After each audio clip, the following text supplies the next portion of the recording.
Hey. Sasa hizi ni za ndani watu wangu. The vampire is back.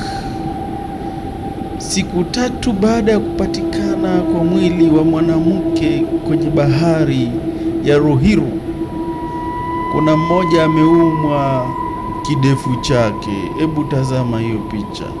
So huyu dem ni wale wa kuuza pochi la biashara.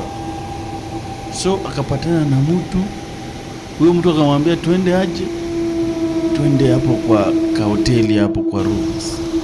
So kufika kwa rooms, mjamaa akamaliza shughuli yake. Sasa ikafika wakati wa kulipa. Demu ile masaa kupumzika akaona tu meno hang kwa lips, mtu wangu hang kidogo demu ana lips, hata aongei, ana sasa ana lips, mtu wangu. Kumbe vampire ishamuuma lips. So jamaa wale wako kwa reception wakasikia commotion huko ndani, wakabidi wameingia. Vampire naye ikapita chobo, imetoka nje mbio, inatoka mbio watu wangu, hadi huyo madamu sidhani kapi alisimama juu ya ashajua ni vampire.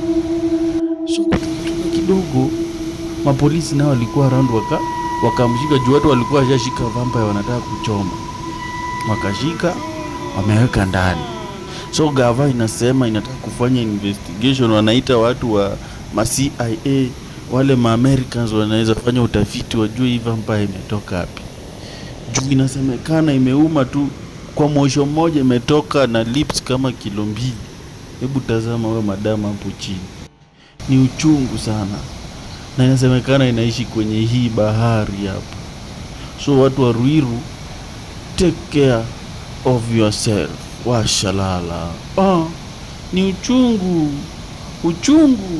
uchungu sana. Makas.